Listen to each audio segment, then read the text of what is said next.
Hello everyone, this is Eren Şahin. I'm a sales engineer from liNear. Today I will demonstrate new functions that comes with 22nd version of liNear. We have added brand new features and commands for panel heating, linear building, analyze modules, as well as BIM workflows to boost your productivity. Our new version will be compatible with AutoCAD and Revit from 2019 to 2022. We also have a new version of CAD Insight 2022.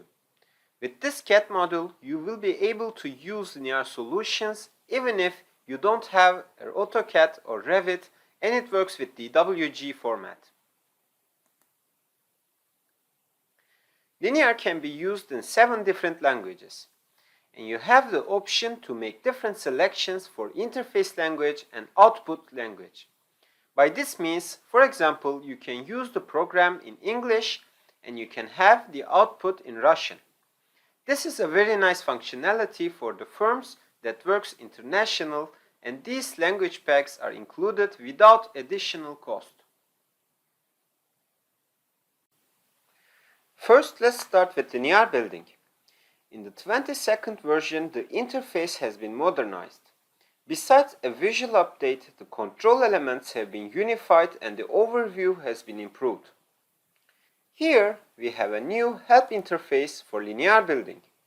When you click on help or press F1 on your keyboard, our help dialog will open with an online browser. This interface is very easy to use and you can find every information you need to use linear building software. Topics are categorized on the basis of workflow and you can choose between getting started, analyzing buildings, dimensioning components, inserting components, and material compilation. If you click Analyzing Building,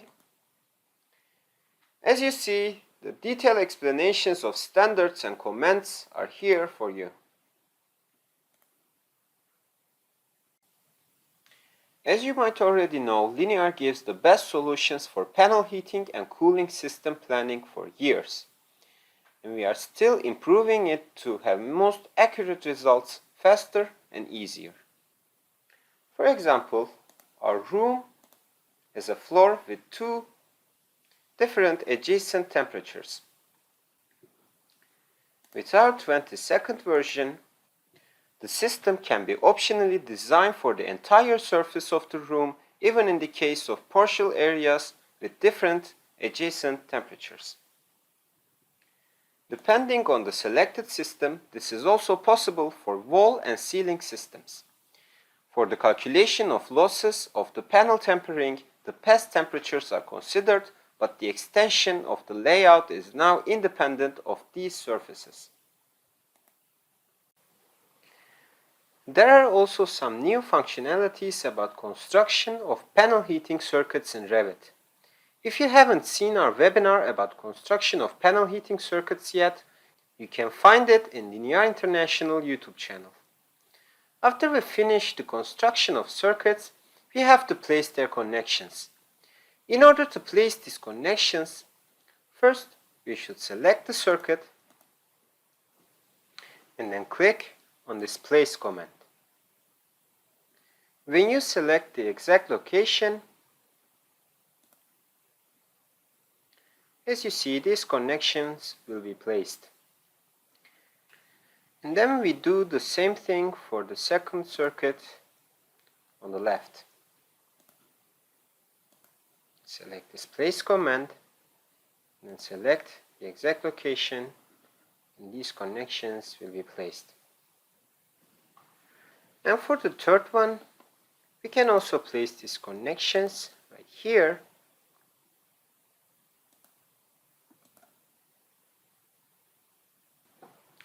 To show the exact location of the connection. Now we know where we will place our feed pipes, but the connection pipes will go across the circuit in the middle. In order to solve the situation, we will empty here and we will create a place for these connection pipes. We use this boundaries command, and let's draw a boundary to here, and then we select our circuit, and we say relay our selection. And now we go to the circuit and place connections like here.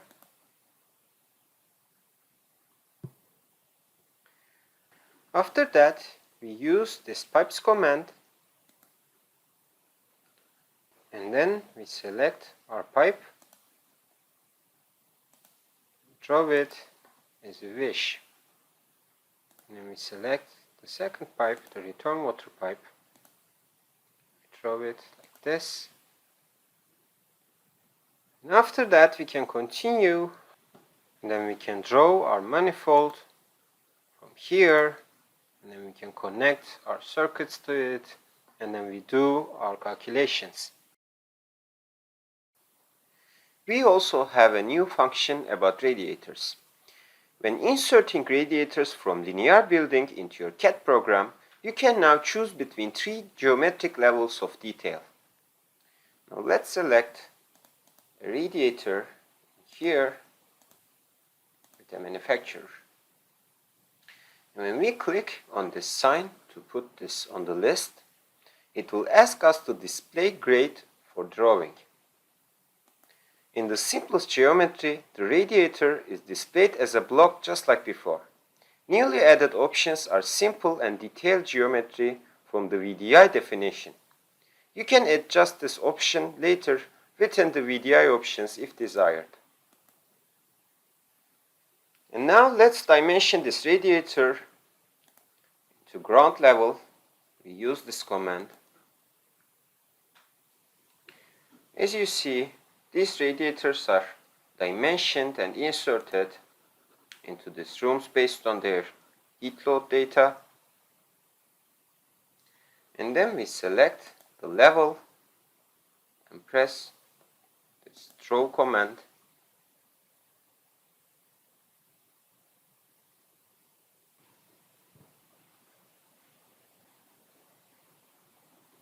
As you see, their colors turn to blue because we already inserted this into the CAD. And when we check them out, and you can see the radiator is displayed in a detailed view. Check it out from here. It's a 3D view. In addition to radiators and panel heating, the heating load of the room can also be partially covered by a ventilation system in which the air blown into the room is heated by an air heater. If you select this standard EN 12831/1, say yes to this, you can see which part of the heating load is already covered by an air heater and which is used as a basis for the dimensioning of the radiators and panel heating system. In here, if we select supply and exhaust air system, and then we give a temperature for supply air, for example, let's say 25, and then when we check out the results, as you see right here, there's a section which shows us the ventilation heat losses from infiltration, supply air, and overflow, and in the end, it shows us the ventilation heat losses covered by air heater and radiator and panel heating systems. When we have a report for our results, there's a page for air heater balance, and that defines our case. We click on OK. It shows us these results. You can see the room that we changed the supply air temperature. You can see the air heater balance for this room. And in the end of the page, you can see the air heater capacity, ventilation zones, and air heater capacity for the building. For a quick check of the room heating loads, an overview of the heating load results per room has been added in the project level. Open it from here. You can see the list of the rooms and check their heat load values very easily from here. This also shows us the transmission heat losses, ventilation, infiltration heat losses, and minimum air changes, and so on. It is also possible to use linear building as a separate software without CAD connection. Of course, it's not the fastest and the easiest way, but it will still help you to get the most accurate and standard-based results. Now let's start a new project from here. Click on heat load, and then we add a new story, and let's say it's a ground level or ground floor. In here there's a new way to add rooms manually to linear building. By clicking into this empty field on the floor or the apartment level, a context menu opens to select a room type, which is stored in the room templates.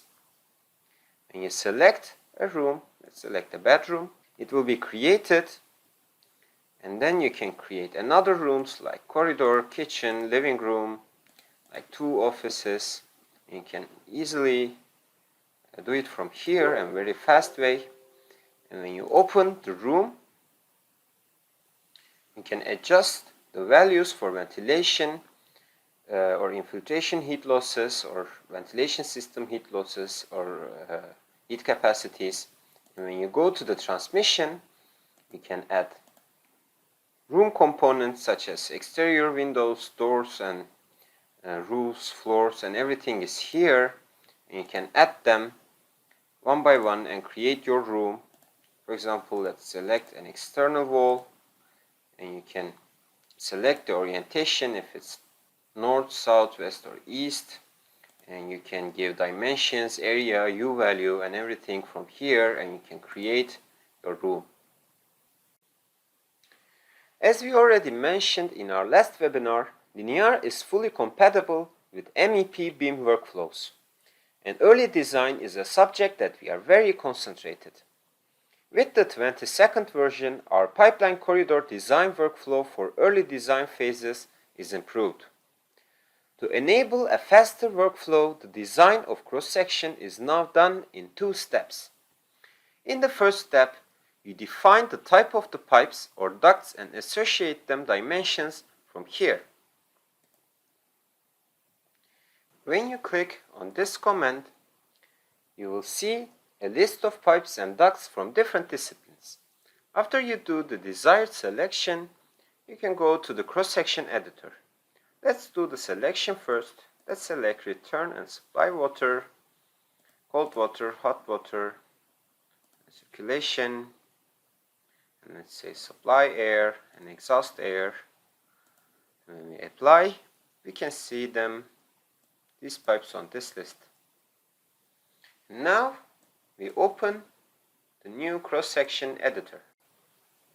This is the second step. Here you can sort and position selected pipes and ducts by drag and drop them.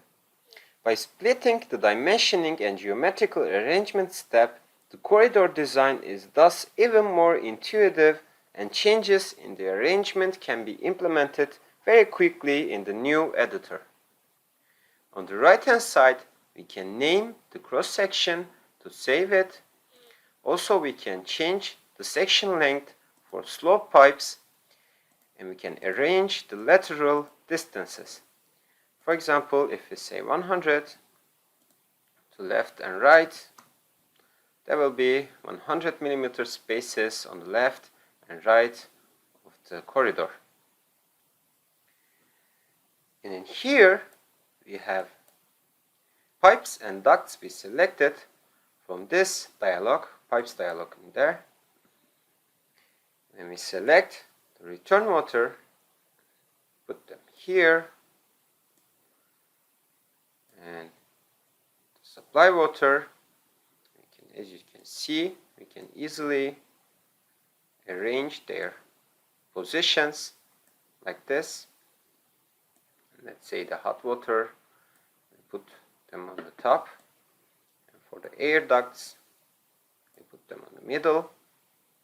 And when we select our ducts, we can edit the pipe or duct from this dialog, We can change the discipline again from here and the system class. Also, we can change the profile. Let's make this ducts rectangular. And when we change their profiles, as you see, the dimensioning is changed. On the circular one, we choose the diameter. In the rectangular one, we select a width and height value. And let's say this is 250 to 200.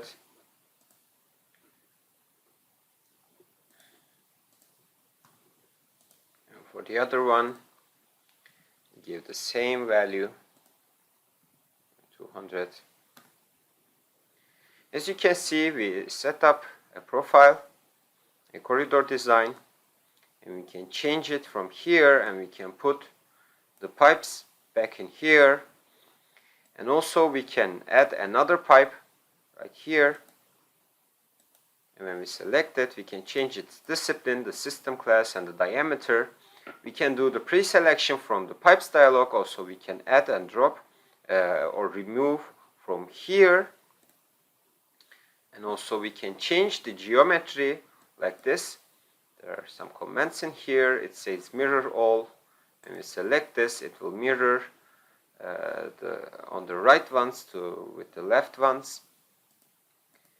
And also we can mirror it to up and down mirroring. Also we can rotate all to left and right. Let's put it here. And let's name this design new cross section 2, let's say. And when we click on OK, our design has been saved into the other cross sections. And when we select another pipeline corridor, you see different cross sections for different pipelines in here. And we can use the cross section that we created as a template for other cross sections, and we can change them as we wish. And if you want to have more information about the subject, more detailed information about the subject, you can find the recording of our last webinar from liNear International YouTube page. That webinar we especially demonstrate this early design subject. For an easier transfer of the building structure to linear building, you can now manually adjust the building part in the linear properties dialog of the MEP room. When you select the room and open linear properties, there's an option for selection of the building part. For example, this building have categorized these MEP rooms with their apartments on the left side and on the right side. This way you can actively control how the rooms are sorted in linear building, which can be especially helpful for rooms on one level that cover several building parts. So let's select these building parts. For this room, we select the left side. And for the other living room, we can select the right side. And then we continue to do the selection. After we finish our selection, we move to the Analysis tab and we activate the building part and then click on this building detection. And as you see, linear building is opened, and we click on the Start with your CAD model command and we select the default template, and the building is detected. And now we go back to the linear building and we select this building unit as building part and we click on OK. And let's move to the heat load tab, for example. And in here we see that our project is categorized as left side main building and the right side. And in here we see all the rooms on the right side, and when we open it we can see which level in these rooms are. And in the main building we can see the level -1 and the stairs, and on the left side we see again the ground level level 1, and we see all rooms on the left side of the apartment. And after that, you can continue your calculations in linear building. In linear workflow, normally you can construct the pipe network without giving any diameter value. And then, when you use the calculate command, linear will analyze the system hydraulically with the base condition that you give, and it will determine all diameters, pressure losses, and critical flow paths. But if you have a 3D system that is already dimensioned, you can now transfer these dimensions of the model 3D pipes into the network calculations. This applies to all pipes in Revit and 3D pipes from the linear 3D pipe and power module for AutoCAD and linear CAD Insight. You can choose whether the dimensions should be taken over from all pipes or from a selection. Let's see it in this system. When you click on calculation, and here linear asks apply model dimension. You can say yes or no to this. For this example, we say yes. And here we see the dimensioning of pipes. These dimensions came from this 3D model, and all these calculation results based on these dimensions. And when we click on this visualization command and then select the dimensioning and say display, in here it shows that the calculated value was DN32, but the value in the 3D model was 4D, so it says it's blue, so there's no problem. And these are equal, and these are blue, but it's a bit smaller than the 3D model. And in here you can clearly visualize any deviations in the dimensions between the designed and calculated pipe. And let's change one value in here, and let's say this one, let's say make it 10. Awkward value, and it gave a report. It's an error. And when we open visualization again, as you see now it's red because there's a big problem. The calculated value for linear was DN20, and the given value was the DN10, so there's a big problem. So it shows this deviation on this visualization command.